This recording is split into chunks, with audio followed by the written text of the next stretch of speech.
Good morning, everybody, and good evening, depending on where you're listening from. We are coming to you live from the Handgun World Shoot Championships in South Africa.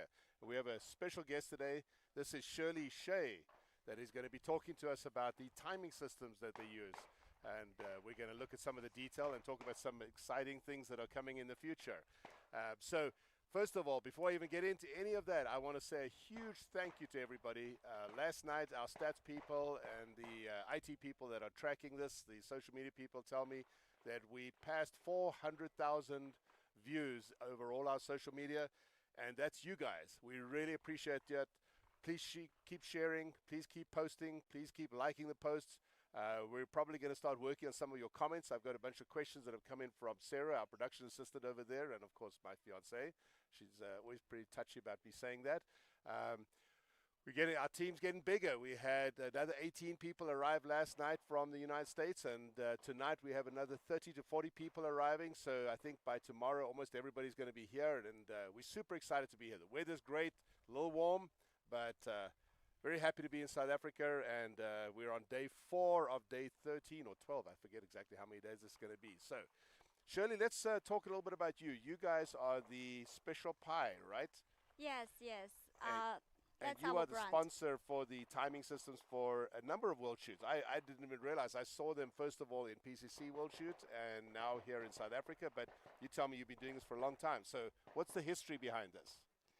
Yes, actually, we have been sponsoring the IPSC big events like level 4, level 5 since 2023 from the Shotgun World Shoot in Thailand. Yes. Really? That's great. Well, we really appreciate I have a whole lot of hats. I'm a shooter, and then I'm an administrator, and now, of course, we're running this. So we really appreciate having you sponsors and so forth on board. While we're talking, we're going to look a little bit back and forth at some of these stages, so we'll be able to see your timing actually working and stage. I think that's stage 22, I think, that we were at there a second ago. 19, stage 19, I'm told. So in a little while, we're going to just see if we can see who's shooting. We can come back to it. You guys can just cue me if you see him coming in. So Shirley, tell me how the Special Pie system. I mean, I've actually used it. I ordered some in the United States. I played around with it. I like the system. It's really nice, very effective. Tell us a little bit about your timers. Yeah. Actually, the timer now used is the upgraded version. It's like the second version, and it's compared to the previous version. It had many advantages, like using the USB-C charging port, and has a larger battery. Yeah. And also the beep sound is also has like high frequency and low frequency to meet different needs. And most importantly, it supports Bluetooth connection to Practical app and also the IPSC ESS software. Yes. So you have connectability between both of the two systems, because obviously in the US we use a lot more of the practice score, and then IPSC they use ESS. Yes. You also have a feature on there which I've never used, but where when they finish shooting, you can hit a button and lock the timer so it doesn't pick up sounds after the end of the shoot, right? Yes, that's right. Tell us about that. It's a lock button. It's stop timing button. Yes. Yes. It just. So you call it a stop timing button? Yes. That's my fault. I heard about it and I heard somebody say it's a stop button, but explain what the purpose is to that. Okay. Let's just after that the range officer was said after the confirmation of the stop shooting of the shooter, you just press the stop button so it won't pick up any shots anymore. Yeah. And that's great because, as we know from shooting, a lot of times when somebody racks a gun, especially some of the open guns, they have a really loud sound, a crack that comes through. Looks like Keith Larkin's going to be the next shooter up here on this stage. Let's see if we can pull up Keith's scoring. What stage you guys say that was? 19?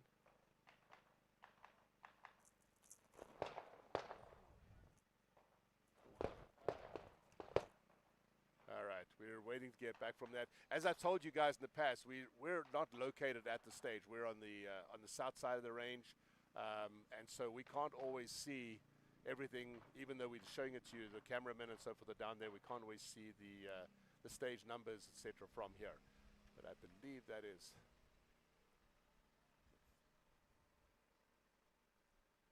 So Shirley, what's it look like to see your timer being sent out internationally? It's actually I feel very proud of that.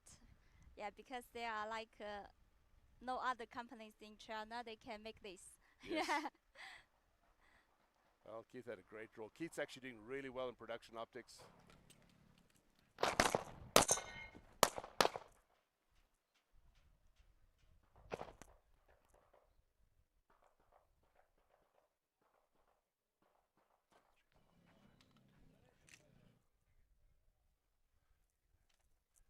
So we'll see in a second. We'll get his score. So yeah, Keith's actually doing really well in production optics. He's leading.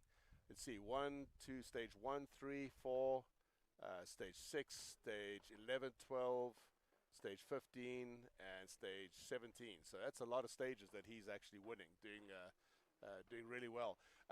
We're going to show you guys a video here in a few minutes. If we can switch over to stats, I want to talk about this. This is something we're not using in this particular match. I played this. We literally just threw this up on our screen so we can show you. So Shirley, tell us what this is. Okay, this video is from our shooting camera, specially made for recording the shooting performance.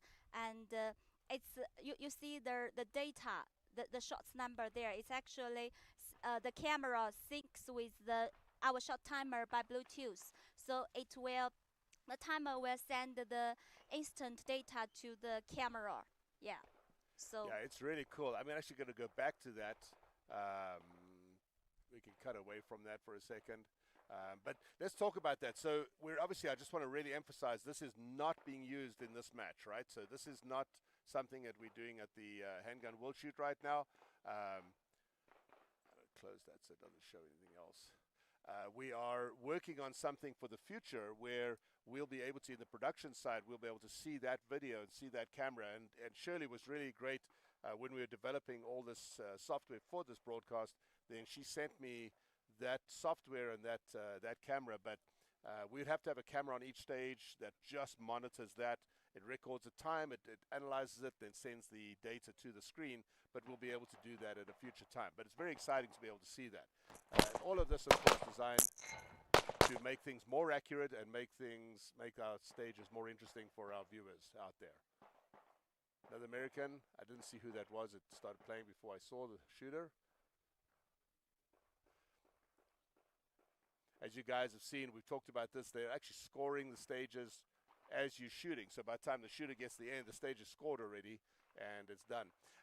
So Shirley, back to the timers. So I really want to just talk about that stop feature, right? The end of when the person's finished shooting, that you can hold the time at that point. So we don't have the thing, like I said, with the racking, but you also can monitor and see that the timer is picking up the last shots, right? So that you can actually see, like especially with PCCs where they're soft, you can actually pick that up. The shot count is also being transmitted back into our data, correct? The yes. number of shots. Yes. So we can measure that. Now, for those of you out there say, yes, but what if they fired extra shots?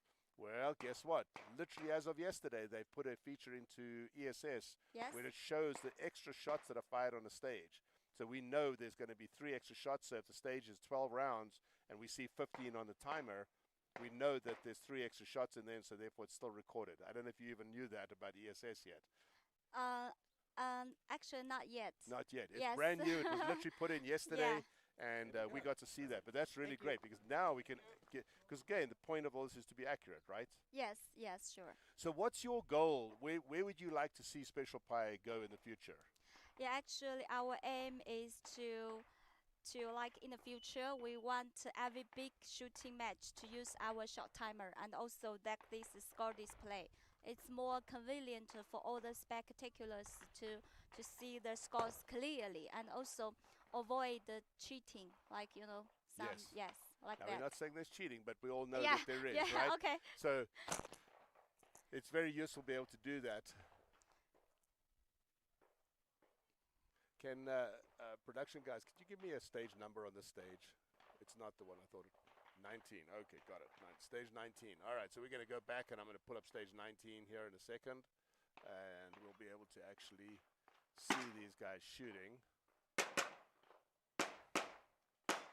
So this is something we're still working on, Shirley, is to be able to go back and forth. So that was Gregory Clement on that stage. We can switch the stats here for a second. So that was Gregory that just shot. He's actually doing really well. Gregory is shooting obviously open, and in open, he and Christopher are taking most of the high hit factors. He's had some really good stages. He had a miss on that stage, unfortunately. 27 alphas, 4 charlies, time of 16. But even with the miss, he still shot an 8.6 hit factor. And right now, if you see down here, he is leading that stage. Keith Larkin, the shooter before that, also one of our guys. I was mentioning how good he was. He shot a 7.7, but obviously he's shooting production optics. It's interesting to see that there was no sync on Keith's times. You see that? So we're still working on some of these details, and so now Shirley can actually see how this works out. There are the, we look at this, if we jump back to the stats for a second. Yeah. So we can broadcast that. So you see here on the right-hand side, these are Gregory's splits. His first time was 1:47. It's a pretty decent time for that. But we can see the splits. These are your timers that are sending the splits through. Yes. And that's very useful to us. And we could also see, if you have a look here, Shirley, see the 0? Extra. Yeah, so he had 0 extra shots. He Yeah. went basically 1 for 1 on that stage. If you look down here at Sherwin, who Yeah. shot earlier, he had 2 extra shots. So we can use that, and we could calculate that we actually have picked up all the shots for the stages. What's it like seeing your timing systems live going out? Pretty proud and also assured of that, because we have been testing this for millions of times. Yes. So yes. confident.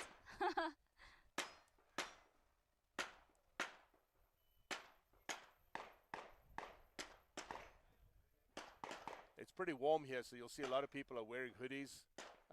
Makes it hard for us to recognize who they are, unfortunately, but got a face down range. That facing down range is controversial sometimes.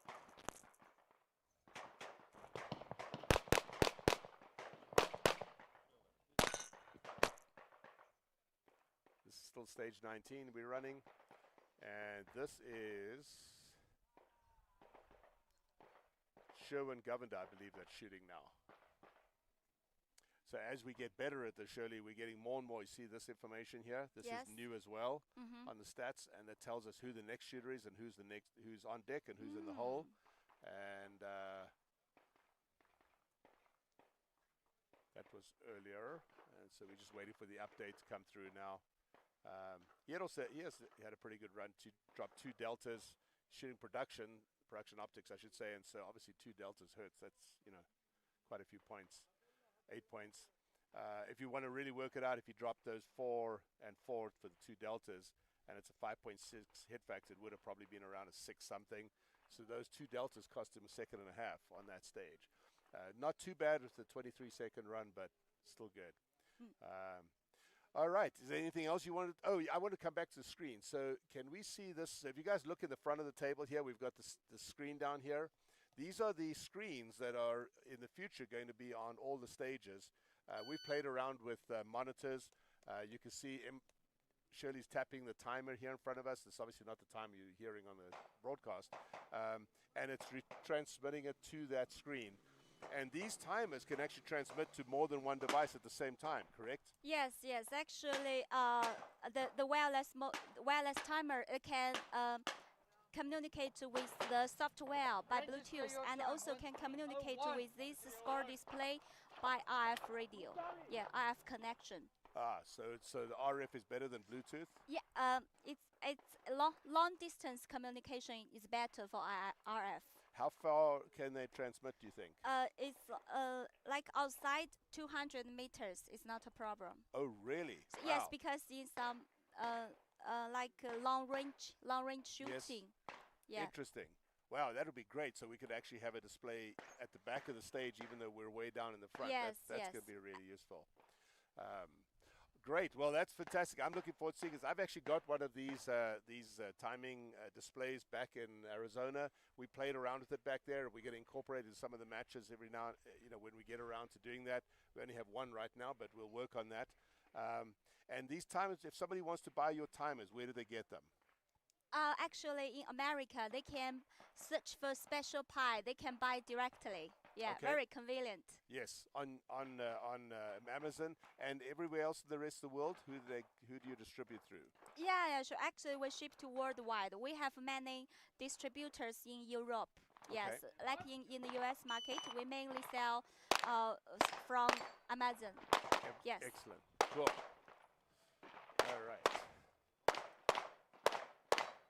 This is stage 21 that you're seeing right now. So another little piece of advice I can give you guys just before we go to a break here in a minute is that we've discussed with the range management, and they are, if you hadn't noticed, they're allowing our cameras on stage because we are the official IPSC streaming service. I managed to chat with President Vitali last night, and he has given the instruction that we're allowed to take limited cameras on stage.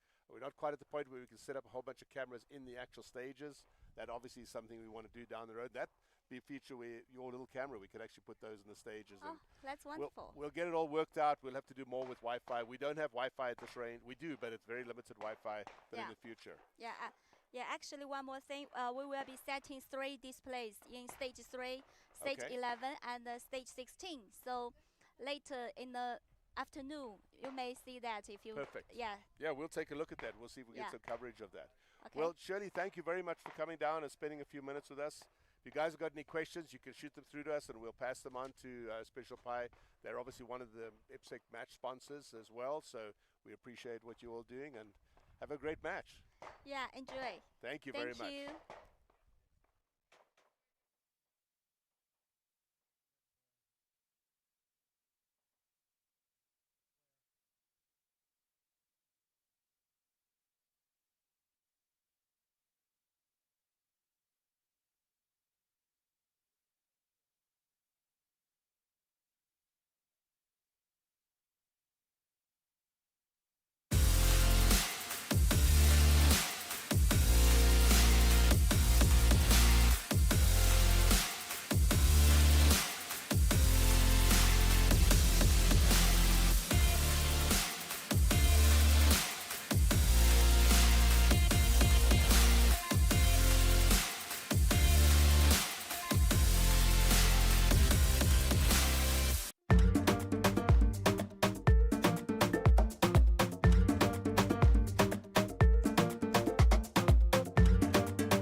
here. We're also going to be following on stage. The stage we're on right now is stage 14. So we'll cut back and forth to that a couple of times and talk about some of those and the people that are shooting. And just so you guys know, we don't have, obviously there's 30 stages out there. We don't have 30 cameras on stage. We have 2 or 3 depending, and we take them out. So here's our first shooter.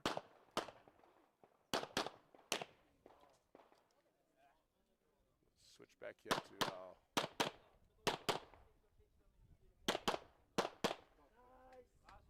So right now I think that was Pietrus Harmsen. No, that would have been Chang. So we have a way that we can track sometimes and see who the shooter is unless you recognize somebody. Nah, I don't know too many people here. That's Not right. yet. That's right. Well, there's a lot of people here. Yeah, there is. Total of 17, just under 1,800 people at the match, roughly 600 people shooting, 75 countries.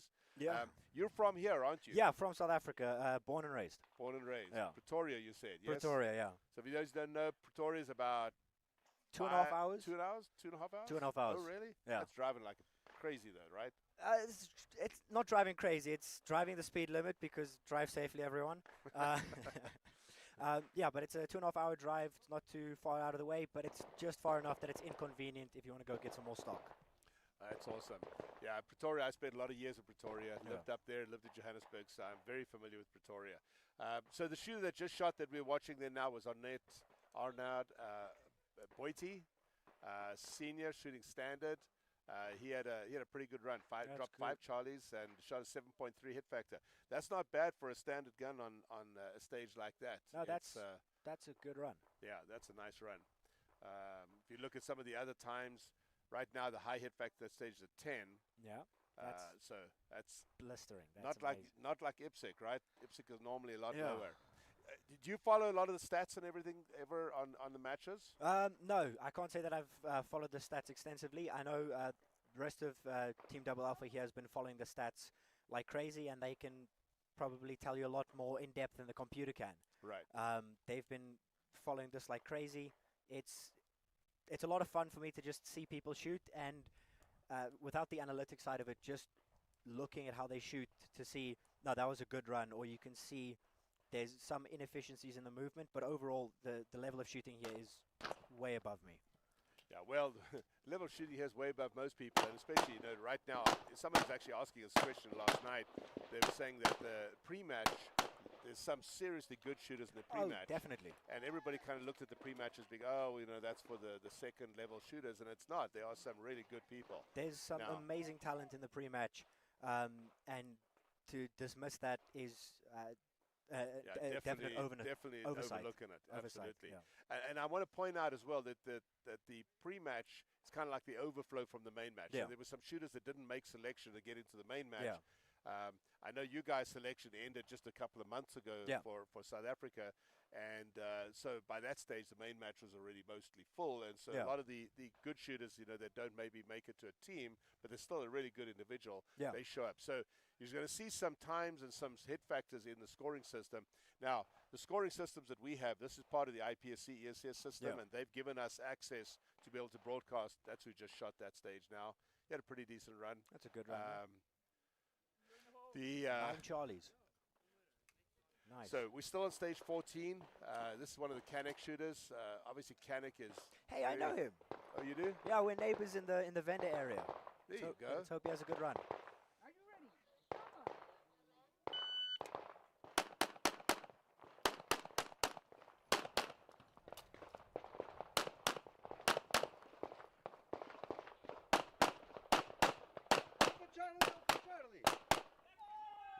John That's a Dupree. good run. It's a good run. Yeah, we should have his scores here in a second. That was a very good run. So Canik, of course, is one of the match sponsors Yeah. as well. They're actually sponsoring the shoot-offs, so we're going to bring you the shoot-offs coming up next week.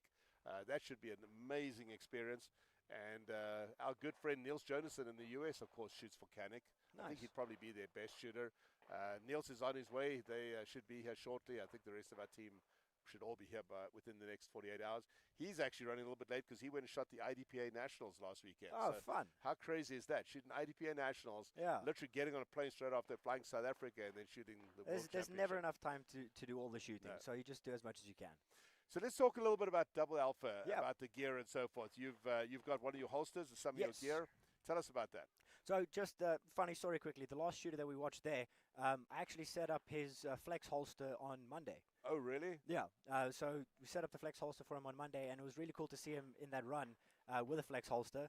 And his draw time, he said, has gone up quite a bit, or gone down quite a bit, I should rather say, So which is good to see. his draw was 1.28 seconds on that, so that's pretty decent. Yeah. Yeah. Tell us about the flex holster. You Yeah, can take so it apart maybe if you want and kind Flex of show. holster. So this is the Lynx belt from Double Alpha with the ratchet buckle and the ratchet inner belt. Here we've got set up for Glock 19. This is for one of Double Alpha shooters to shoot the world shoot with. So I took his rig, so I've got to be really careful with it. He's got some colored inlays in the flex holster just to set it up nicely. One of the best things about the flex holster, in my opinion, is how small the travel is. So it's 8 millimeters, 10 millimeters to get your gun out. Very secure. It indexes on the front of the trigger guard, so there's no chance that it's going to accidentally touch the trigger. So very little chance of an AD. The holster locks up incredibly securely. Demonstrating this to a few customers, I've almost been pulled over the table, just having a tug of war with one of our dummy guns, just to show that this is a very secure holster. Lynx belt, lots of different colors, which makes it a lot of fun. But one of the nicest things about the Lynx belt itself is how modular it is. So if you have a very good Christmas and you eat a lot and you go up a belt size or two, just add in another link and you're good to go. You've got the same belt, same setup. You don't have to worry too much. It's not going to break the bank to replace your rig. You keep it as it is. It is fantastic. This Velcro sticks like nothing else, which is amazing, and it gives you such security in your rig when you shoot, which is fantastic. I mean, there's no flex here. Very Please rigid. have a feel. Yeah, I'm very familiar with this. I actually shoot some of these pieces in my carry optics rig. Nice. And another thing we didn't mention is that when you travel, like all of us pretty much travel, it's a very effective belt to fold up and put in your bag. It's an amazing belt to fold up. I mean, compared to a lot of the other rigs, it's big and bulky. This, if you fold it up properly, takes up a lot less space than most other rigs. You got 4 mag pouches, magnet, and your holster. You can take the chalk off, and then it's even less space to take up in your bag. The inner belt, just chuck that on the inside, and it's basically packed up. Did I see you've got a magnet on the chalk? Yeah, that's a magnet on the chalk. The first time I saw it, I thought I broke it. I was really scared, but no, it's a magnet and just a silicone cover for the chalk. So liquid chalk, Double Alpha's grips, you can get that, replace that as you use it up, and just chuck it onto your rig. So chuck it up. That's awesome. Behind That's there, awesome. keeps it out of the way. Well, you guys have got a booth here at the World Shoot. Obviously, we not do. everybody out there can come and visit us out here, although Yeah. you're very welcome to. Spectators are very welcome always at Please come these visit. big matches. Yeah, good luck with the match, and thank you to Double Alpha for sponsoring IPSC. I know Sol has been involved with sponsoring IPSC for many, many years. Sol Kirsch is who I'm talking about. He's a U.S. Grandmaster. He doesn't shoot much in the U.S. anymore, but I see him all over. He's been at he was in France and in I'm trying to think where the other match was. I saw him. Czech Republic. Thailand. That's right. Yeah, he's Sol's everywhere. Yep. All the big matches, he's there. Unfortunately, couldn't make it work out for this world shoot. Definitely some FOMO from his side. Definitely some fear of missing out. So Sol, we really, really miss you. We hope we wish you here, but hopefully we're doing you proud here in South Africa. Just one thing about Sol. This is the first world shoot he's missed since 1996. Wow, that's crazy. Yeah. That's a lot of world shoots. It's a lot of world shoots, and it's a big name to live up to. Yeah, it's a lot of travel. Yeah. We know, especially a world shoot like this, I'm gonna be out here for 3 weeks probably by the time I'm done. Yeah.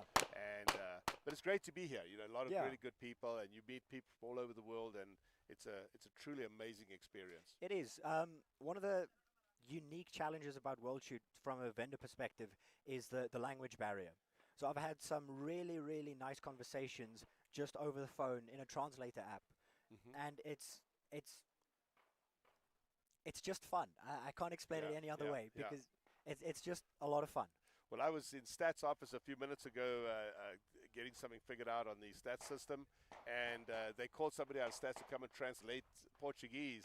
Yeah. And I was thinking to myself, you know, we forget sometimes that, you know, especially because I speak English, and IPSC is mostly English. It's the kind of the standard official language. but there's a lot of people that don't, and it's a truly international sport. 75 Yeah. countries, but very international. Well, listen, thanks very much for coming in, Brian. We No, it's my appreciate having pleasure. you here, and again, thank you to Thank you to Sol Double and Alpha. to Double Alpha for Yeah. sponsoring the World Shoot. Without our sponsors, we would be very, very hard off getting these things to run. So Yeah. we appreciate your time, and good luck with the match. Thank you very much. All right. Good luck to you too. Good luck with all of this, and this is amazing what you're doing here. Yeah, and make sure you guys all there out share these stories. Tag Double Alpha. Yeah, go find Um, Double Alpha. For everybody who doesn't know, and while I can, if I can Sure. steal the mic a bit, Double Alpha's got a giveaway going for the shooters here at World Shoot. If you shoot full score on a stage, so all alphas, swing by the Double Alpha booth and show us your score. We'd love to enter you. Every day of main match, we're giving away a CD 7000 Gen 2 timer. So swing by, try your luck, see maybe you get a timer because you shoot well. That'd be awesome. Yeah. All alphas, right? All alphas. All right, you guys. We're going to take a break here for a minute, and then when we come back, we're going to show you a lot more footage. We're going to actually stay. We won't have a guest after the break. We're going to stay on stage as much as possible with our cameras. So thanks for joining us, and we'll see you in a little bit. Thanks for having me.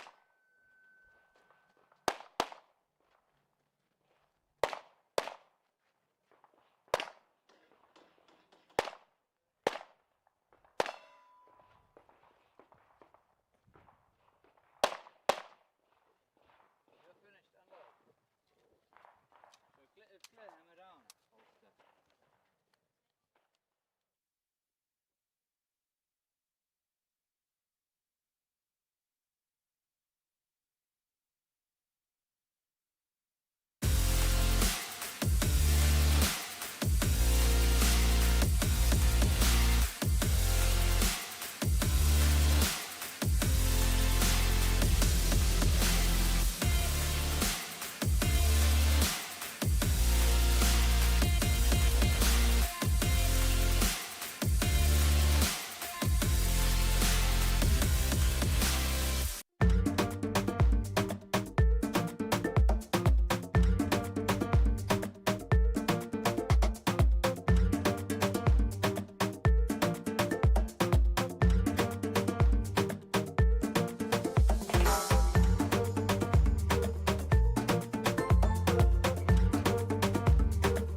he's done. We're over 400,000 views, which is absolutely phenomenal. To be honest, I didn't think we'd get anywhere near that for the whole broadcast.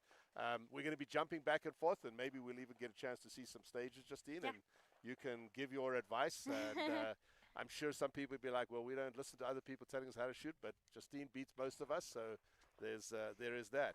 So how was your trip? You guys just arrived. Good. Literally just walked in, right? Yeah, no. This is our first day at the range. We got in, I think, 2 days ago. Okay. Still adjusting to the time change, obviously, but it's getting better day by day.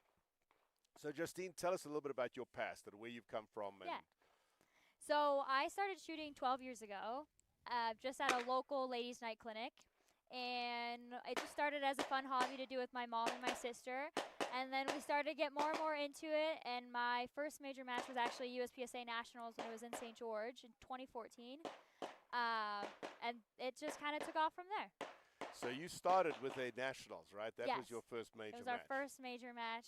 Quite a match. That one was like when it rained really hard and everything was like underwater.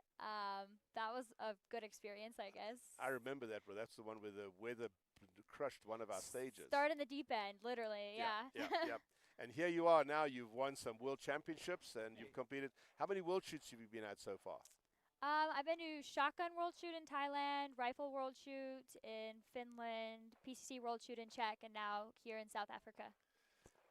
So you know there's a thing here in South Africa where they talk about there's only a few people that have shot all 4 divisions, which are obviously those are the main divisions. I realize there's action air as well, etc. But the first 4, right? Yeah. So how many of those have you won? Where are you now? So shotgun? So Shotgun, my team took 3rd. Okay. Rifle, my team took 1st. I took 2nd. My team took 1st in PCC, and I took 1st, and now we're here. So I'm going to talk about the PCC. So Yeah. what was special about the PCC for you personally? Well, for me personally, it was qualifying for the overall team. That was a really big accomplishment I've been working for the past 4 years, I think. So achieving that and then also competing actually really well. I actually shot extremely well at that match. So it was perfect time and place to do that. So I got to let you guys into a secret. So here's the part where I know backgrounds, right? So 2 years before that, I said to you, you might be one of the first, if not the first person to shoot on the overall team. So the way that this works is we used to call it the men's team, right? You had the men's team, you had the ladies team. But when Justine started coming along, I realized that we may have a problem. We might have to change the name of the team. And that's what happened, Yeah. right? Yep. You got to shoot on the men's team, Yeah. which we then had to call overall, right? Team. Yep. And at this World Shoot, your sister has that same situation. Correct. She's shooting? She's on the classic Team. Correct. So her sister, so how's that for family genes, right? Her sister's going to be shooting on the classic team, which is the overall team. I shouldn't say that. It is the overall team now, but which used to be the men's team.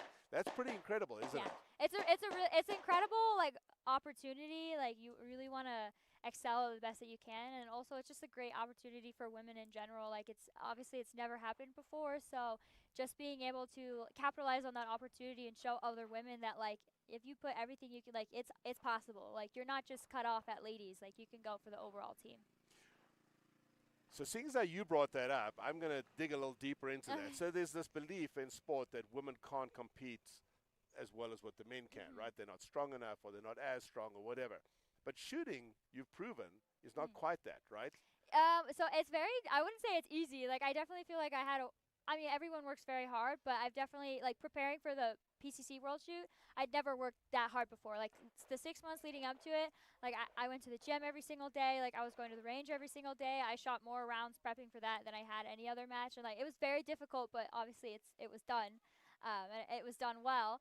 But yeah, like it's not easy. I think it maybe takes a little bit of talent, a little bit of good genetics maybe to get there, but it's doable. Well, I think you're being really nice. I think it takes an enormous amount of talent and an enormous amount of work because, I mean, I have friends that are in pro football, pro baseball, pro tennis, and I've talked about this many times to them. You know, you do have to have a talent to be able. You can spend any amount of money on somebody tennis. I'll use that as an example to try and get them to a point. We have the top American player right now. You probably don't follow tennis that much, but it's somebody by the name of Pegula, and she is a billionaire. Her father owns Buffalo Bills and a number of other teams. So is she good? Is she the number one player in the U.S. because she has all that money, or is she talented? Well, the answer is you still have to have the talent. Yeah, exactly. And so you have to put in that work. And if I've looked at your training which obviously I'm pretty close to because we live in the same town in the United States, and I obviously track and monitor what my teams are all doing. You've worked harder in the last couple of years than ever before that. Yeah, absolutely. And it shows, Thanks. obviously, right? And this is something, you came in PCC, you ended up 7th overall, correct? Eighth. Eighth Yes. overall. Sorry, I had my notes wrong. You're good. Eighth. There it is. Eighth. And there were 900 people in that match. There was, right? yeah, I think it was in my division. I think there was 700, but overall there was, I think, like pushing 900 people. Yeah. So there's no luck in this. There's an actual, I mean, it's performance based. It's not because. So I'm going to ask you another controversy. So there's discussion, there has been discussion about should ladies be allowed to compete in the men's division? Because after all, you have a ladies team as well. Yeah. And we actually had this discussion at IPSC level back last night where I said, so what do you guys think? And obviously the general consensus is absolutely not. If you've qualified for that team, you should be able to compete. How do you feel about that? I agree with that completely. The overall team is supposed to be the best competitors from your country. And if it happens to be a woman, why would we discriminate against that woman who literally has put everything into it to get to that point? Obviously, I've been that as well, but even if I hadn't been in the opportunity and I was watching a female like work incredibly hard and sacrifice a lot of their life and then qualify for the overall team, I think it would be absolutely heartbreaking to tell them, sorry, you're not allowed because you're a woman. Like, that's discrimination at its finest, I think. All right, so there's 4 people on the team. Where were you in those 4 people? I was second. So it was Max Grandis was first, I was second, and then it was Zach Smith and then Scott Green. So she beat Zach Smith. And Zach, if you're not watching this, I'm going to send you this clip. I'm like, you realize that shows how good Justine is, Zach and right? I are always like really close. Like, I know if I'm hanging in with Zach, I know I'm doing pretty good. Right. Obviously, like, everyone's goal is to beat Max. But we're not there yet. So usually Zach, if we're hanging with Zach, Scott, and I, we were actually 8th, 9th, and 10th. Like, it was me, Zach, Scott. Like, we were super close. So. And I'm bringing up all this because this is real data. I mean, you don't get to a world shoot by accident. And when you're at the world shoot, you don't get to come 3rd or 2nd in a team and 8th overall. I mean, that's prime country up there. And, congratulations. All right. So before we get too carried away, let's talk about some other things. So you said you shot the rifle world shoot as well. How did you do there? I did good. It was definitely a very unique experience. It was a different match than I was expecting. I took second in female in the open category, and then my team took gold. So it was pretty good. That's awesome. It definitely taught me how to train for Worlds. Yeah, rifle, we'll come back to rifle in a second. Can we go back to that stage? And what stage are we on there? Stage 20. So we're going to have a look at Tash. That was Cash. That's one of our shooters, shooting stage 20. Let's see. Give me a second, and I'll pull that up. So this is something pretty cool. You don't have access to this. We, because we're the broadcast partner of IPSC, have access. And so Cash, we could jump over to stats in a second. Actually, give it a second before we go there.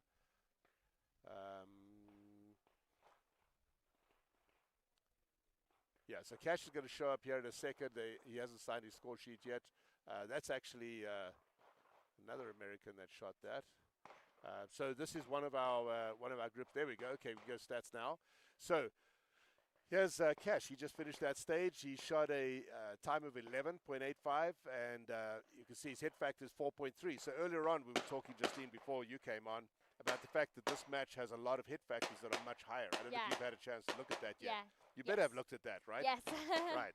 We talk a lot about stats, and it's one of the things that I've tried to, just my little input on Justine is like how to study numbers and be able to work out. In this match, if you haven't figured it out, is that match. Correct. Because there's a lot of very high hit factors. We've seen 9s and so forth, which is very unusual in IPSC. And we've seen some where they're way down in the 3s and 4s. So you better know when you walk up to stage what that stage's hit factor is, which in the past was very difficult to see.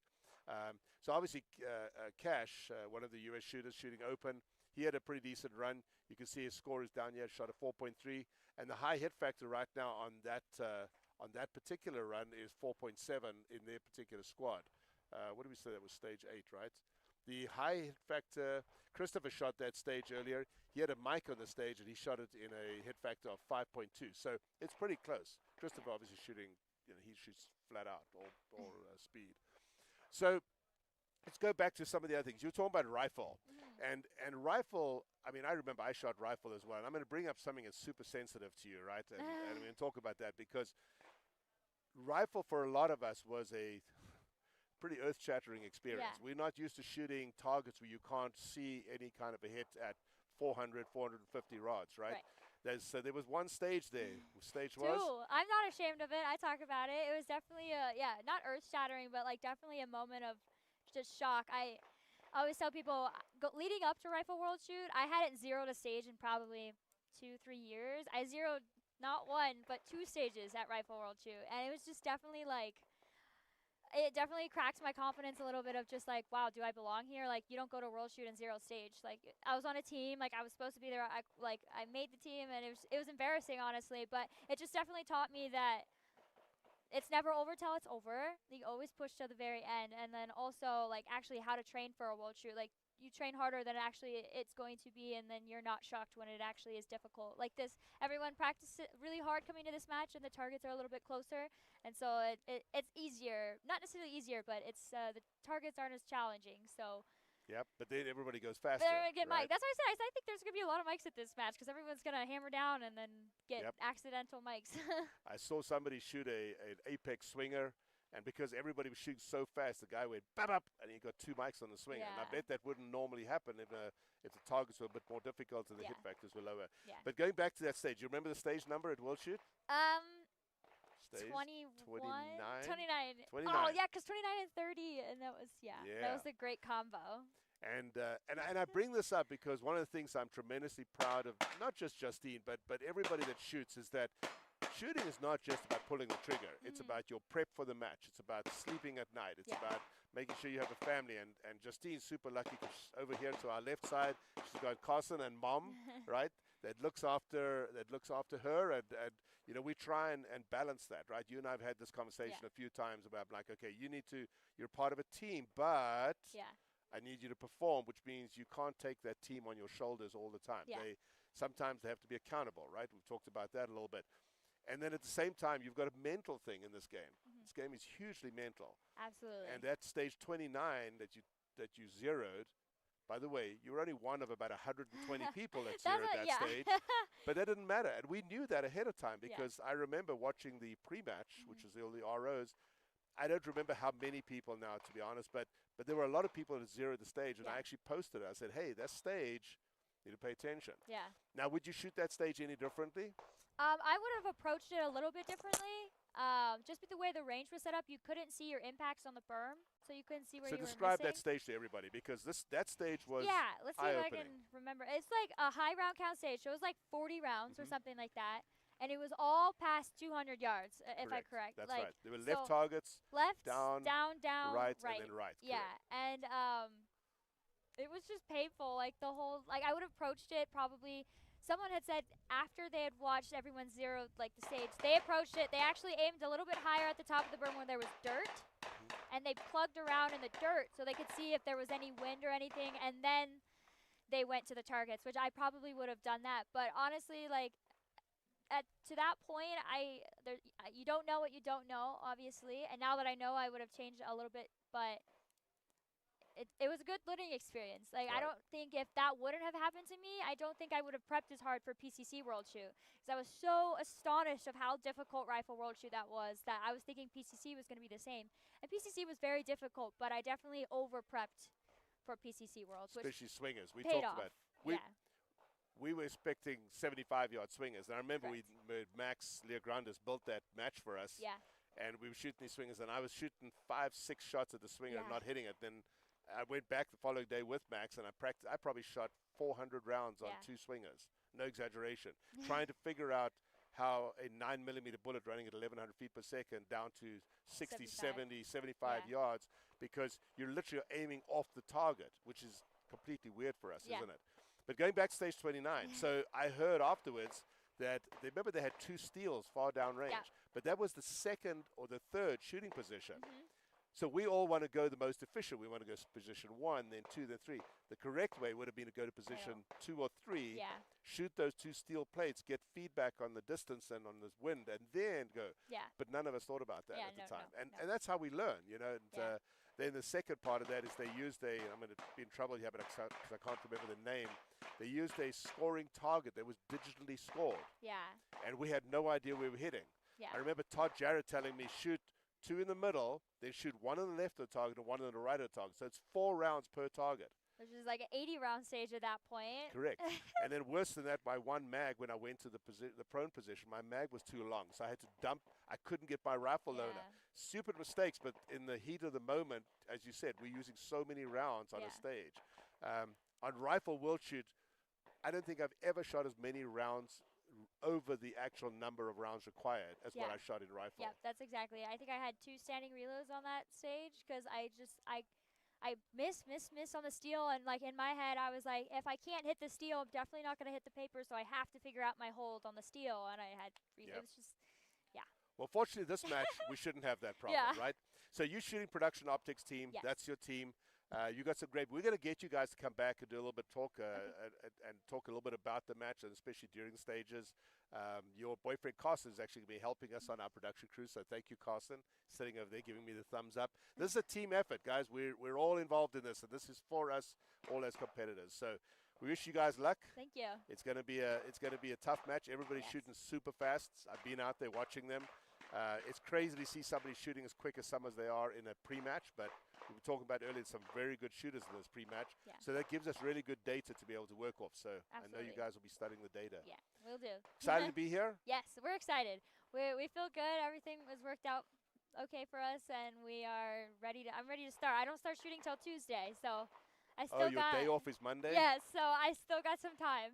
Is that a positive or a negative, do you think? Well, I've been really trying to look on the positive side of things. So my team is actually going to do a team practice on Monday to just kind of warm up together. Positive side only. Positive vibes. Positive only. Positive only. That's the way to look at it. Good luck. Yeah, thank you. You too. And we'll have you guys back here again later on. And welcome to South Africa. Yeah, thank you. All right, guys, we'll come back a little bit later and we'll bring you some more shooting. And I know I said earlier we didn't have any more guests, but then Justine walked by and we grabbed her and brought her in, and we really appreciate having her on with us. And she'll be back talking about some things.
Hi, everybody. Well, welcome back to the 2025 Handgun World Shoot, coming to you live from South Africa.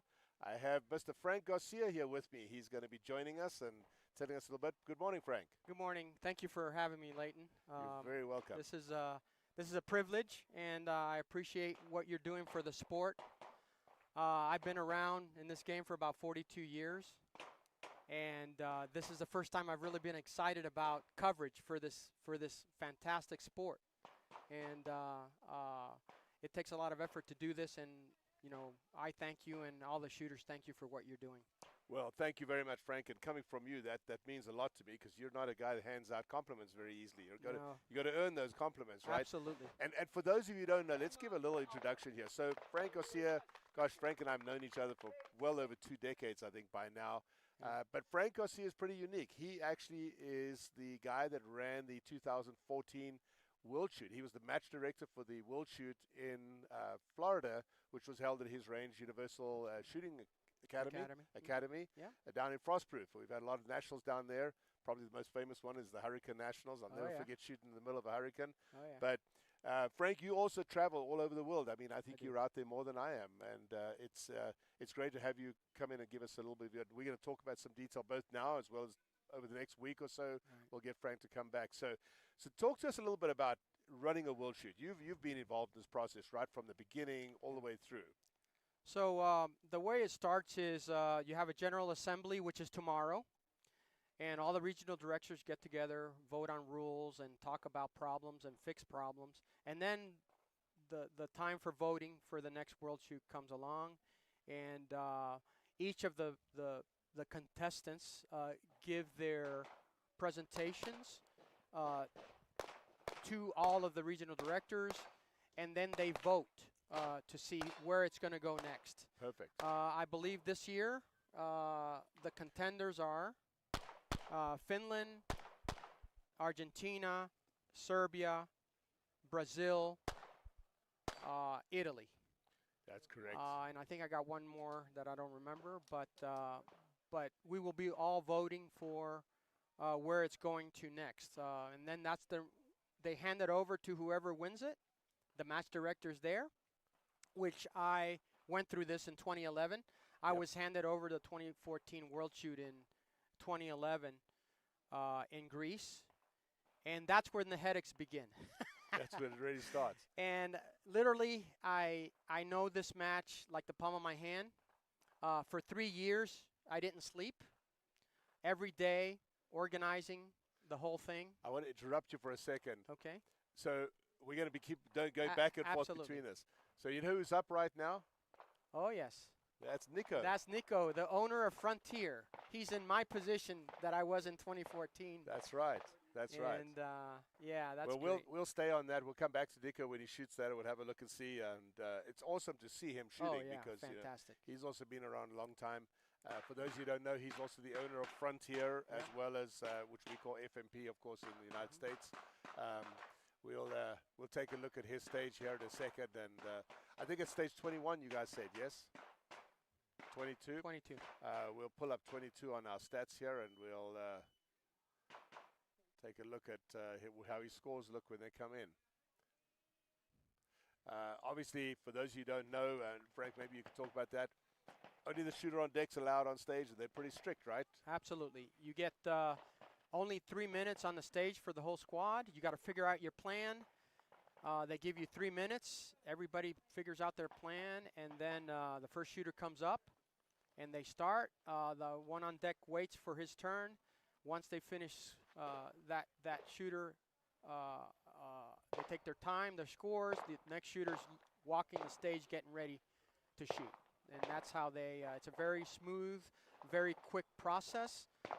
You don't have a lot of time to memorize the stage, so you got to be quick on the mind. The stage that we saw Nico on, that was the other stage, I believe. We have a couple of cameras out there right now. It's very tricky for us to stay on stage. There's all sorts of restrictions to us, but IPSC has actually relaxed that here in the last few minutes, and so hopefully we can get a better picture. Okay, so this is stage 21, and yeah, actually I don't see Nico coming up too soon on that. see where he is. All right, let's talk a little bit about, so you're saying, so it goes to General Assembly, Yeah. the General Assembly votes, and then the country, Right. whatever country it is. What do they have to provide to qualify? So each country comes up with a different presentation. Obviously, the more organized countries are prepared. In my situation, I prepared a very nice PowerPoint showing all the hotels, all the restaurants, the capacity of my range, and all the activities that are available in Florida. So Florida was an easy sell because of Disney World and all the attractions. That was pretty easy. Something, a country like, and South Africa is an easy sell too because you got the, Kruger National Park and all that. But when you get a country like Argentina or a country like Finland, they really have to be creative on their presentation because, but it's always exciting. It's a nightmare from that point on when they hand it over to the match director. It's a nightmare because most of the time the match director doesn't know what he's coming up against, and so he's got to start from scratch. He's organized probably a small match with 300 or 400 shooters, but when you're talking 2,800 shooters, thousands of people, it's a whole different ball game. And in my case, I had help from Polk County Sports Marketing, which we became partners from that time, and they help me when I have an event, and they love it, and they found out that we're professionals at what we do, and it's a world involvement as far as competing. And we're all friends from all countries, but we're also competitors. And and it's a fantastic organization. Behind the scenes, there's a lot of work. You have the opening ceremonies, which we're going to do on Sunday. You got to prepare that. That's a parade with all the countries and all the flags. You got the pre-match, which is what we're doing now with the ranges, with the staff. There's approximately 150 staff members to run this match, plus. So you're managing 250 people when you're running this thing behind the scenes. So here we have stage 22. This is Nico Ikonomakis shooting. His son actually just finished shooting the stage. Jacobus, we'll show you his scores here in a second when Nico's finished. His son shot it in 15:51, a hit factor of 6.4. So here's Dad.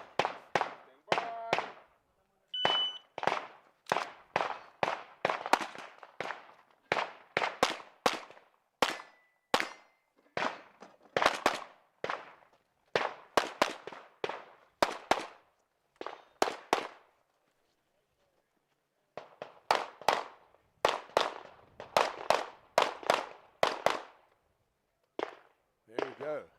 That stage is actually directly behind us, so we're hearing the shots behind the stage.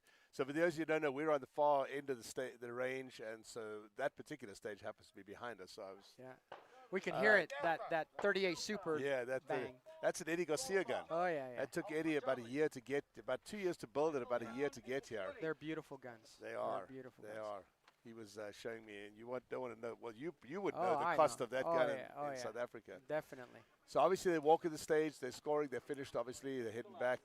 We should get his scores up here in a second. Pretty sure he's under his own name. So they score the targets. They note the time. The competitor checks the score, approves it with a code number, and once it goes in that system, it's locked in. Back in the old day, we used to do paper, and we used to sign, and we used to guard our papers, and some papers got lost, and now it's all high tech. Can we switch over to the stats? So there's Nick's scores. He's obviously shooting open, super senior. Shot 14 alphas, 7 charlies, and 2 deltas, and he shot a time of 21. And if you look at the bottom, you can see down here, there are his sons that are shooting with him. He had a 4.7. He actually, his son shot a 6.4. That's correct. So interesting, you see that the stats, that they've got the split times and the transitions and the times for him. And by the way, you haven't seen this, Frank. This is a new feature that was put in for us. you see that the 0 down at the bottom of the score, that's the Right. number of extra shots fired. Nice. So we've Nice. got that put in so we can, as commentators, we can actually see how it was shot, whether he had a bunch of extra shots and so forth. Right. So going back to the world shoot, you know, I always hear this all the time. You and I have talked about this. When's the U.S. going to get another handgun world shoot? Well, we're thinking about it. Okay, we talked about it. You and I talked about it recently. I think the world wants to come back to the United States because we lead the way. I mean, our world shoot, I'm not putting anybody down, but we go all out. And we're perfectionists, so everything, we don't sleep, you know, and we to make it right. But the bottom line is I don't see it coming in 2029. So maybe in the future, 4 years out from 4 there. years out from there. But it's going to be due back. I kind of got the itch again, you know, to bring it You haven't back. been beat up enough yet, Frank? Yeah, No, it's tough. It's tough, but when you know what's going on, and when you've done it before, Yep. it makes it a lot easier. You want to talk briefly about the world shoot and the future growth of the sport? Yeah. So my I say my world shoot, our world shoot, the U.S. world shoot in 2014 was the first presentation of a pre-match.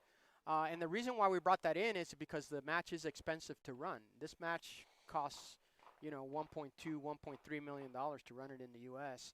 And we needed funds to come in. So I said to the guys, hey, why don't we do a pre-match?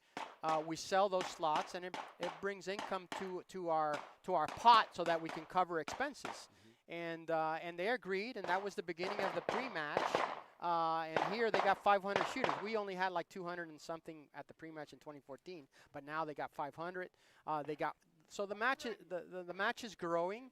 The problem is the ranges. The ranges, if you make it 5,000 people, this range could not hold 5,000 shooters.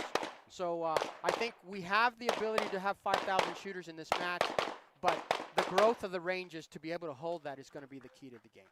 And if the U.S. wants the next world shoot in 2034, we got to be looking at a facility where we can have at least 60 bays, and we need to be able to park 5,000 cars. Yeah. And that's the future of the game, and that's what we got to look into right now. We got to be looking 10, 15 years down the road because this sport is better than Formula One.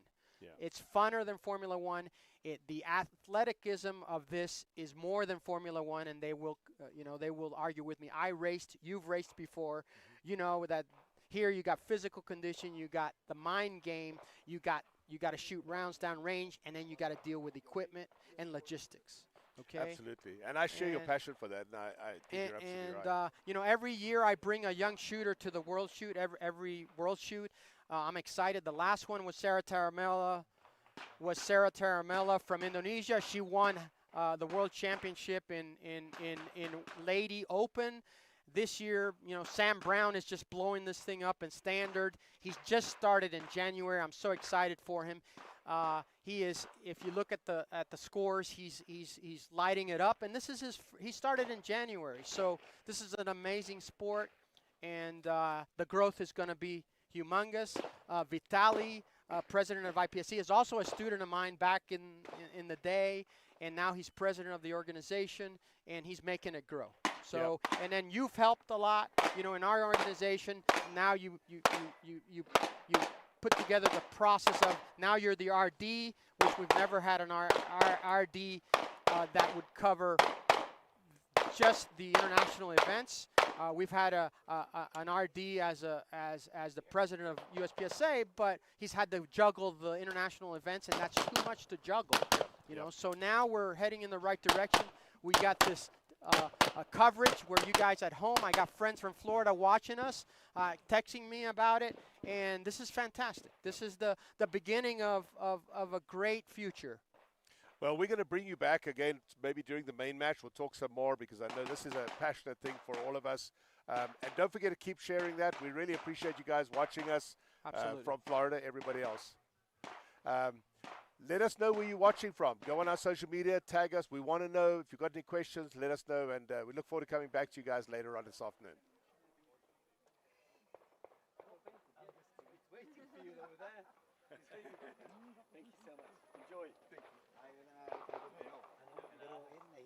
biruin ka na.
Welcome, everybody. Welcome back to our live stream broadcast. We're coming to you live from the 2025 Handgun World Shoot in South Africa. And I've got Shannon Smith with us, and we're going to be chatting a little bit in a minute about the match and what's happening.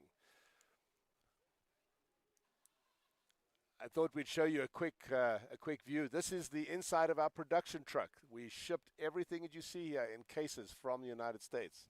What do you think, Shannon? That's crazy, huh? Yeah, more than 2 pieces of luggage, I'm guessing. Yeah, I think we got like 55 or 60 cases of gear, getting it all here. You see Joe is in the forefront there. He's the producer, and behind Joe was Trey, who's the director. They're the ones sending it back and forth. And we wanted to show you that just to kind of explain. This has been an incredibly complicated process, getting everybody here. You know, we're very proud of the fact we're able to do this, but it's been a mission. And I specifically want to say thank you to everybody that supported us. We couldn't have done this without you guys. We've got 2 amazing cameramen, Max and Trevor, that are out there on stage. It's hot. They're running around with these heavy cameras, and we really appreciate everybody that's helped bring us together. So, Shannon, what's your take on the World Shoot so far? You've been around a lot of World Shoots. You've helped run them. Yeah, it looks great. I said yesterday, I've been here a couple of days now. Today I finally had, yesterday afternoon and today, I had some good amount of time to really get a look at some of the stages. So I've seen 2 of the areas now pretty well. I got 3 more to see. I'll probably hit 2 today and then 1 tomorrow.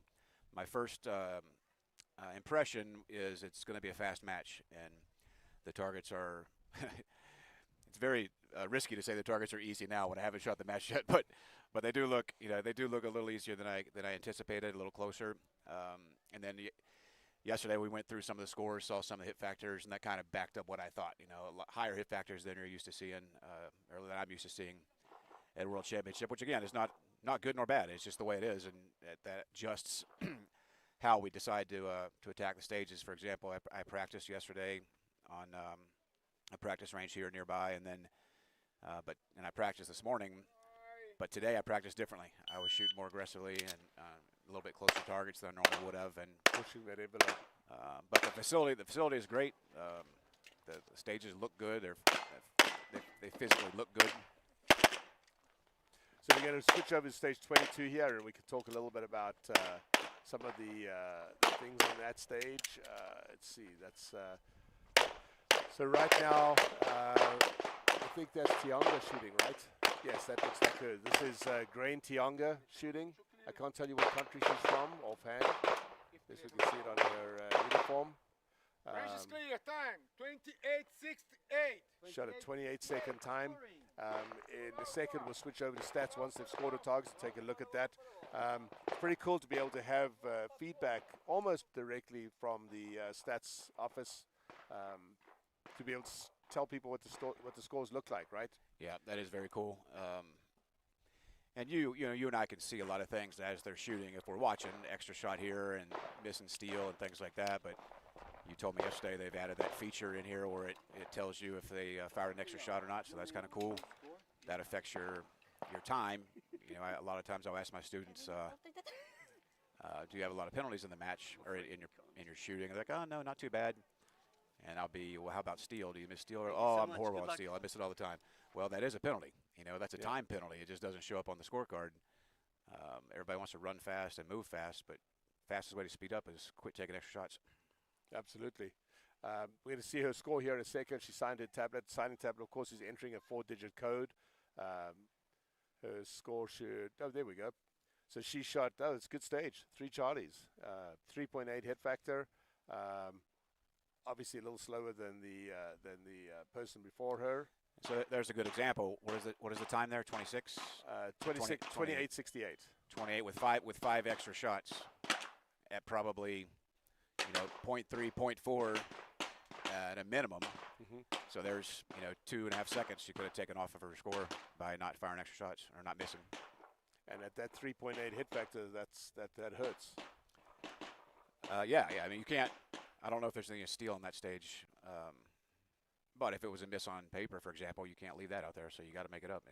I mean, I'm going to have plenty of extra shots in the match. I'm not poo-pooing on her. I'm just saying that it costs you time, and some of us had some ammo excitement, getting ammo here and having enough to shoot and scrounging. So you really want to keep those extra shots to a minimum on this particular match. I've never known Shannon to be so nice and gentle. Normally, Well, it's my first time on camera. I'm trying to be cool. Right, trying to be nice right now. We have to be nice. I'll tell you how I really feel on my Instagram. Yeah, that's right. Go check his Instagram out. You know, while we're on Instagram talking about that, by the way, we want to mention we really appreciate all you guys sharing and tagging and putting the message out there. We have a great social media team. We're actually going to have them on here in a little bit so you can meet the team. I love the waves we get from competitors. That's so awesome to see. But we appreciate it. Yesterday we passed 400,000 views so far. That's after 3 days of the pre-match.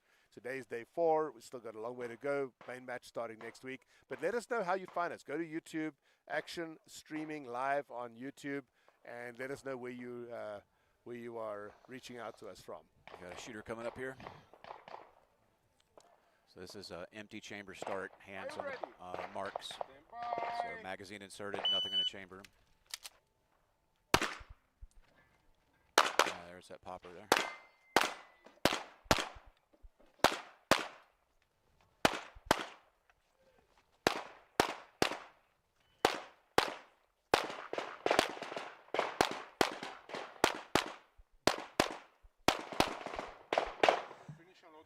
Pretty good. I saw some of this yesterday during the live streaming, but I hadn't really had time to get out and look on the stages yet. So now that I've actually looked at that stage, it makes more sense watching what she's doing there. So it's a pretty good mix of distance steal and then some shooting on the move, which you don't get a ton of shooting on the move typically. So it's a good place to take advantage of it if you're good at it. That's one of the CZ shooters, obviously, out of Czech Republic. They have a huge contingent of people here. I think there's probably 15, 16, 17 people in their team. This is obviously not the teams. They shoot in CZ shirts, but CZ is one of the is the main match sponsor. I thought they were the match sponsor. They are the match sponsor. Very, very supportive of the shooting sports. I was over in Czech Republic here a month or two back, and the CZ Extreme, it was absolutely insane. There were so many people shooting that match. So there's her score.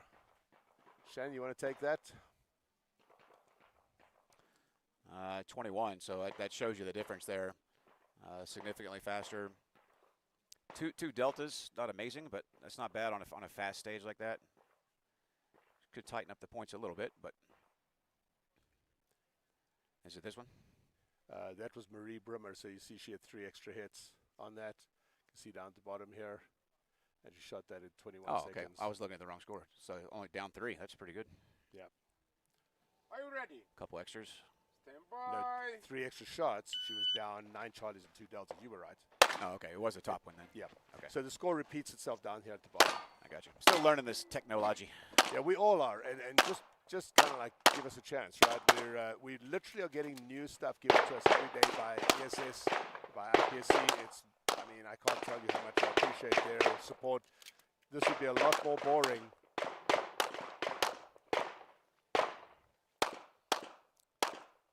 Shooting single stack. She's shooting single stack, so only 10 rounds, most likely, 9mm. Race is clear. Time 29:58. Also scored minor. I think this is JV Claudette that was shooting there. But yeah, we still getting used to the data and the stats, and so somebody posted earlier on less of us, more shooting. We only have 2 cameras out there that can move around. We're not allowed to. We were not able to put cameras on stages prior to, in fact, half an hour we're allowed to go onto stage. So you can see this shot's actually on the stage. This is stage 13. We can drop back to 13 here and have a look. But up until a few minutes ago, we weren't even allowed on stage with cameras. President Vitale organized that, and his team are now allowing us on stage, so that'll give us better shots. That's awesome. I didn't know that news, so that's good to hear. Yeah, yeah. The reason that we've been given is that they're running the stage so hot, the match so hot, 25 minutes for a squad. They don't want people going out, setting up cameras on the stage, 360s. You know, it does have some people unhappy, but unfortunately, I think that's who just shot there now. Can jump to stats for a second, guys. I think that's who just shot that stage. See, pretty quick time, 6:44. Hit factor was 8.7. That's fairly high for IPSC. That's high. Right. And that's kind of what I was leading on to. And if they show that stage again, that was a retreat stage. 12 rounds, doesn't require load, so targets are relatively close. So you're going to have some smoking fast times there.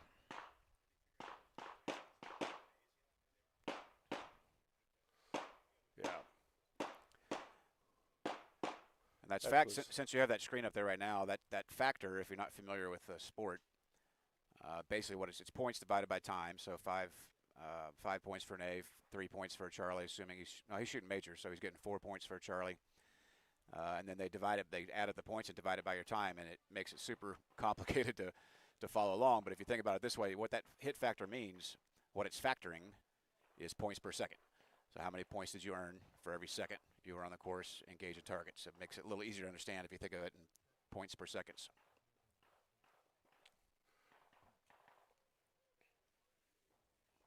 Yep. So one of the challenges of being here is that we have very minimal power, and we just lost our stats computer, but we'll get it back again. I need a power supply over here. So this is pretty interesting too, a little on the move stuff. Start off with a difficult plate shot, and then you're kind of rocking and rolling around the side, engaging on the move.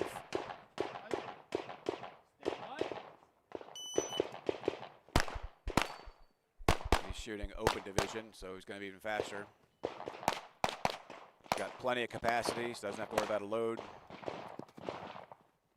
He's going to have one back to finish on that last one, and there was a swinger back there as well, a moving target. Register your time. 1, 2, 4, 2. 1, 2, 4, 2. You can see a good shot of his gun there, open division, pretty much no rules. He's running 38 super or 9 major, 28 round magazine. So that's your top field dragsters of the game. Verifies his score there. Thank you. And approves it. And that's where our technology comes into play. That tablet shoots that score right up to the main stat shack, and then now we're able to see it in almost real time, which is super cool. What stage was that? 21, I think.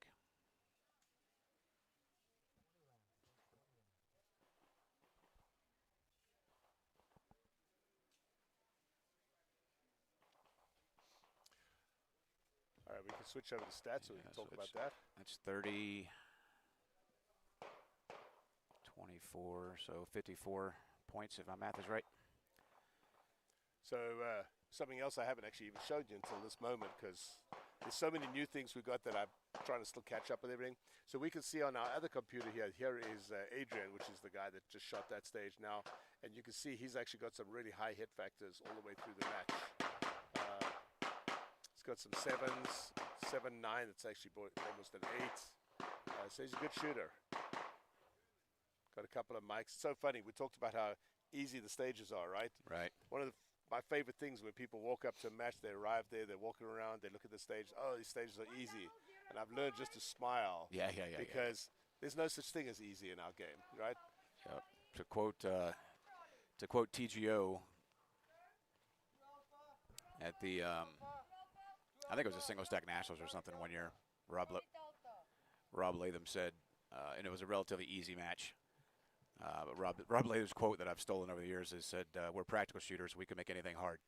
So it doesn't matter what they said out there. You know, the best shooter's always going to win. You could put 30 El Presidente drills out there, and the best guy's always going to win. You know, we just try to make it more fun and more exciting and exploit people's weaknesses and strengths. You know, there's some people are better at shooting on the move, and some are more accurate, and some are faster, and it should be a nice mix of challenges in the match as a whole. I design a lot of matches, as you know, and in the U.S. with nationals and stuff, and we always try to take that into account because we've been better. And I don't know how they did it here, but we've been better recently at gathering input from other stage designers. So it's not one guy doing it all the time. You get different flavors, and then the match director picks and chooses and tries to develop that mix.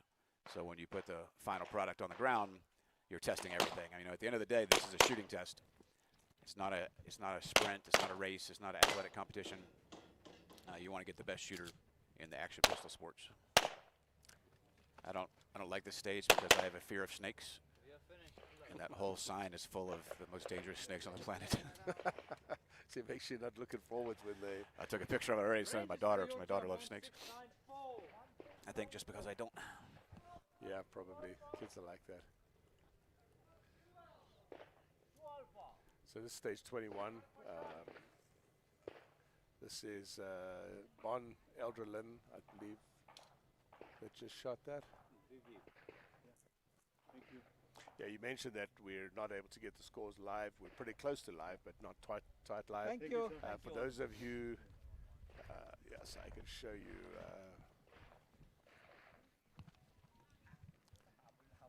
There we are. So we switch over to stats. We can see his times. Shot a 16.9, 3-1 hit factor. But you notice, I wanted to bring this up earlier on. So obviously this is Bon that just shot that. He had one extra shot down here, down there. But look at the guy that, or the person, I think it's a guy, that shot before this. 7 extra shots on basically on a 12-round stage. That's a lot of extra shooting. Right, and that had that that one plate on it, so he could have gone to war with that, as we call it. And you can see there, I don't know what the skill relationship between those two people, but he's 3 seconds, 3 seconds longer, almost exactly, with six more extra shots,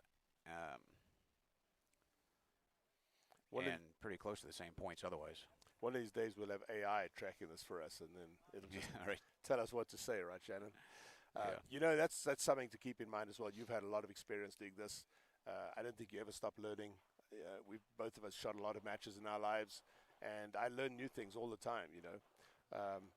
We're going to have Eric Graffel in here at some point as well. Some of the big boys.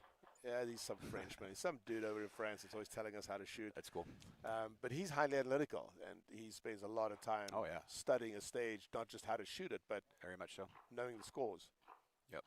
Yeah, he's good at talk about strengths and weaknesses. He's good at staying steady, and then when he thinks there's an array that his opponent's going to have trouble with, or one that he's really strong on, that's where he crushes you and gets 8% up, and then just goes on cruise control for the rest of the match.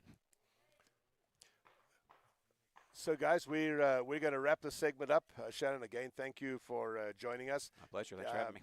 Shannon is actually going to be a host for people tomorrow. I've got the General Assembly meeting tomorrow, and Shannon has happily volunteered sort of to step in. But I appreciate you. I mean, this is for everybody. This is not just about us. This is about everybody. Make sure you're following us on YouTube, on the social medias, ActionStreamingLIVE, and let us know where you're following us from. We really want to know. That means a lot. We're getting all sorts of reports from people walking around here. Frank was saying the people in Florida are watching. We really love that. That's great. That's this is something we're doing for our sport and for everybody. So, Shannon, thank you again. My pleasure, man. I'll see you tomorrow. And thank you for standing in for me tomorrow. I was voluntold, as I say.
range yesterday. Got to see it for the first time. It's great seeing it all come to life. You guys had been sending me previews, and I'd been using those for social media, but it really is so real seeing it in person, and it's exciting to be here.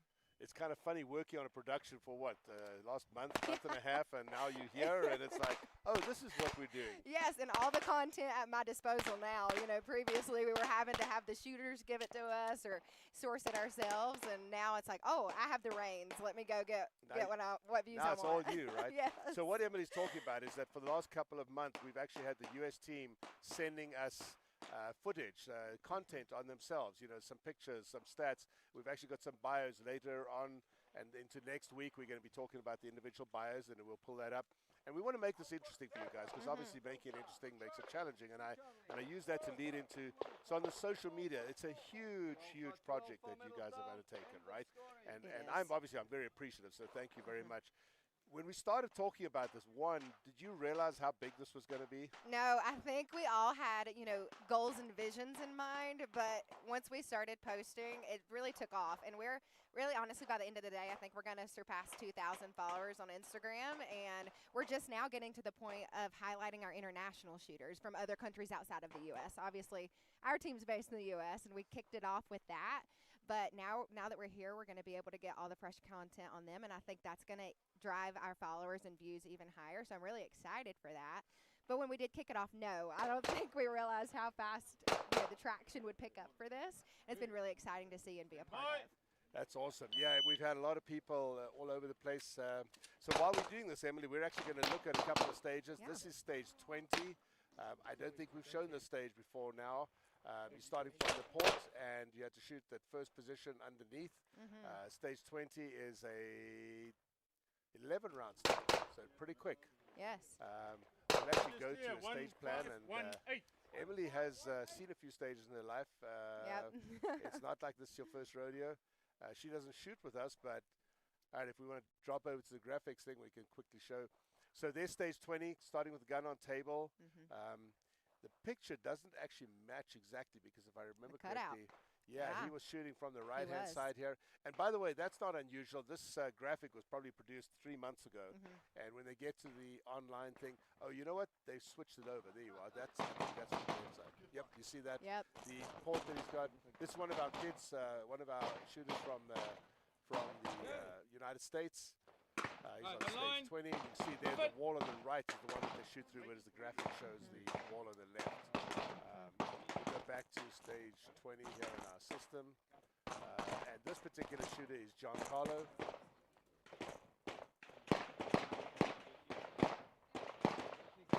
So the time that he's looking for at this stage is around that 7-8 second mark.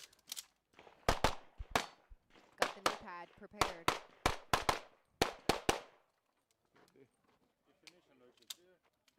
There we go. Range is clear. 722. 722. Yeah, that's exactly where we want it to be. Fastest time, we drop back to stats there for a second. We can look at some of the other people on the stage. You can see the fastest on the stage so far is Economachus.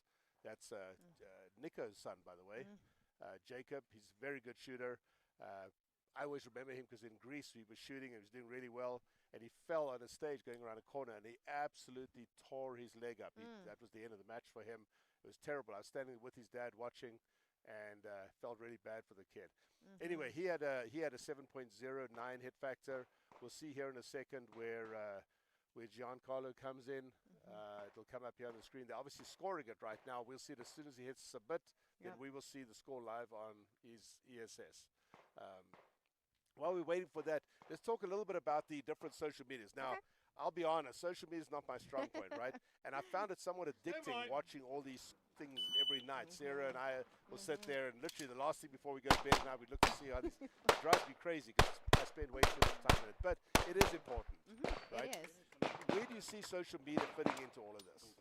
Well, I think really it's going to help bridge the gap between the different countries that are here, because it's a way for people to see their representatives shown online. So we have a lot of ideas for the week to highlight different countries and go up and say, okay, if you're watching from France, here's some faces, friendly faces, familiar faces that you're going to see, and we're going to be featuring that. And so I do think social media is going to help us do that, because there are so many people who have a loved one or someone that they just really look up to here competing, and they couldn't make the trip out to South Africa. So this is going to help us do that, through the live streaming that's happening and the social media itself. Yeah, absolutely. And just on that, we've only got a few cameras out there. It's hard for us. We didn't have the ability to put cameras on stages. They've adjusted that a little bit. We're now allowed to take the cameras at least into a stage, but we are limited. And this is obviously our first time doing this, so we'll see. Yeah. This is stage 22, I believe. Stage 20. So it is pretty cool. Yeah. So on the social media side, which has been our best forum? I really think Instagram has been so far. First off, YouTube has been great for the actual streaming itself, but for the actual social media aspect of it and getting attention and drawing people to the site to subscribe, Instagram has been great. Facebook has been too, but actually Sarah and I were looking at the insights to the metrics and what's been working on both platforms to make sure we're posting the right content on each platform, and Instagram has really taken off. So we have a lot of views on there. We're pushing 2,000 followers, and we just started consistently posting a couple weeks ago. So we're getting good feedback on polls we're putting out there and comments. People are engaging, so keep doing that if you are following along. Also, if you are watching right now or playing this on a replay, comment where you're watching from. We want to make sure that we know where you're watching from and what platform you're watching on. We are streaming the live broadcast across platforms, so we are curious to know where our viewers are located and where they're watching. But social media, when I zoom out, I really think our following is being lit on fire by Instagram, and it's exciting to see. So we've got a lot of fun things planned there, but it is a process. I know you mentioned it. We even have Caro, who's in the U.S., helping us edit and post overnight. Right. So a lot of, like yesterday and today, I went around and got new content, and we're brainstorming ideas, all three of us, and saying, okay, this is what we got to edit in the day here today. This is what's outstanding, and let's work together across time zones and get some good content out there. Yeah, because that's really important, because we cannot get to all the stages. No. We can't show everything. Eventually in the future, I guess we will be able to. I try to pull Instagram up on our one laptop, but this is a specific laptop for the streaming. It's got all the scores on it. Wouldn't show that. So I don't even know if you know this. I think I told you last night. So our IT people in the United States are tracking all this, and we passed 400,000 as of yesterday. I haven't heard awesome. figures for today. First couple of days, I think there were like 10,000, then 18,000, I think, in the set. So it's awesome. I mean, Yeah. it's great. Well, we're going to have Emily's actually going to be our presenter as well tomorrow. She and Shannon are going to share duties, interviewing people and chatting with people.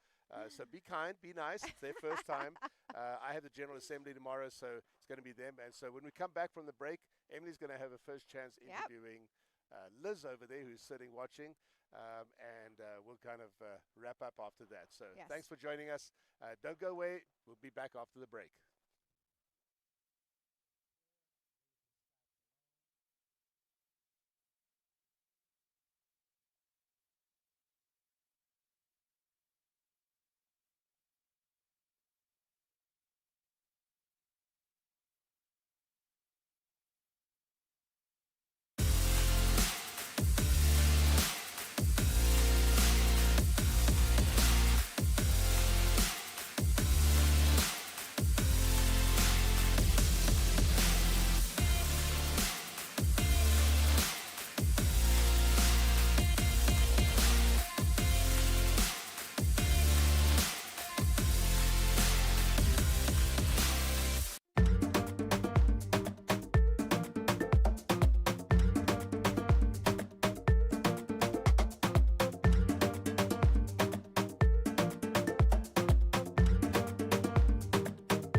guns. That is here supporting them. They've already done a lot of fun things here in South Africa. They got out here early. You want to talk a little bit about some of the fun you've seen there? Yeah, so we are staying as guests of the host of the match, Nico Economakis and his wife Susan. We have been able to go see the Kora Kora Lion Farm, which was an experience, very, very interesting. We did the Bona Bona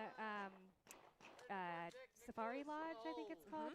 That was just amazing. We had like a 3-hour experience there. Got to pet some cheetahs and giraffes, and it's just been, even just the place we're staying at. We're driving down the road last night to dinner, and we passed by 2 giraffes. It's just unbelievable. It's gorgeous. It's been beautiful to see, breathtaking, and so happy to be here and be supportive of our significant others. I wanted to talk a little bit about all the prep that you did on the front end before coming here to South Africa to help out Eddie, because as we all know, he's been working to put out more guns. He's also been training and practicing to compete himself. So I know there was a lot of extra load on your plate. So how about we talk about some of the things you did to prepare? Well, as far as the match goes, I mean, Eddie is very self-sufficient.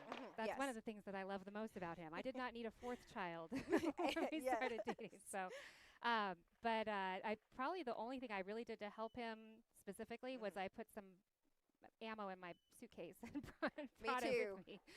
But just, for me, taking off as much time as I did from work, because I work in for a school district. And it's September, so it's school year's just getting started. That was a lot to manage. So shout out to everyone back home for filling in for me and for letting me have this opportunity. I do appreciate you all. But I'm a very much a details person. I want to know what I'm going to expect. So I was like on the South Africa TikTok. I was following all the different shooters and what they're doing to prepare. And then of course there's you have your football widows. I guess you could call me like a shooting widow. There's all the matches he's got to go to prepare for for practice. There's Tuesdays and Thursday nights were no-go nights. Sometimes even other nights, but those for sure I knew I wasn't going to have any time with my guy. So. And then of course there were quite a few people that he had committed to building guns for. So, and Eddie's definitely a man of his word. He takes a lot of pride in the work he does, and it's important to him to help out the people that he has made promises to. So, and he's not a cutting corners kind of person. So he made a lot of sacrifices to make sure that everybody here was very well outfitted. We hosted Shelly Seiler last week to look over Christian's guns to make sure he was all ready to go. One of Eddie's friends just got a gun in his hand last week that Eddie just barely finished, hot off the press and ready to go. And then of course Eddie was building guns for himself. So lots and lots of gun building and ammo loading and brass sorting and all of the good fun things that I never knew even existed.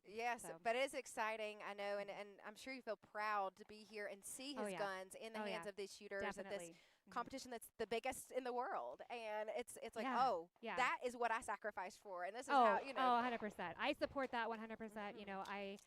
I love that Eddie loves what he does, and he builds something that he believes in, and that not just that, but he wants to help people. He saw somebody in the gun shop here the other day. They had no idea who he was, but they were working on their gun. He's like, I'll take a look at it if you want. And this guy had no idea that the best gun builder in the world was offering to help him with his gun. And at first the guy's kind of like, I got it, it's okay, I don't need any help. But then I think one of his friends might have explained it to him, and so he afterwards was very excited to be having the help that Eddie was able to offer. Like you have no idea what you got here, buddy. Well, we really appreciate you taking the time to talk through all the prep here, talk about all the hard work that Eddie's doing. I know you're excited to be here. I'm excited to see you, finally meet you in person. I know. Had met online, I but feel like not we're in person. sisters already, just from all of our social media. So it's great to finally be together in person. So this does wrap up our live coverage for today. As we mentioned at the beginning, this is the end of day 4. You can catch us live streaming tomorrow again, starting at 10 a.m. local time. That also fits for Europe as well. This in conversion is 1 a.m. Pacific time and 4 a.m. Eastern time. So we'll see you live then. Thanks for joining, and play back the replay if you please.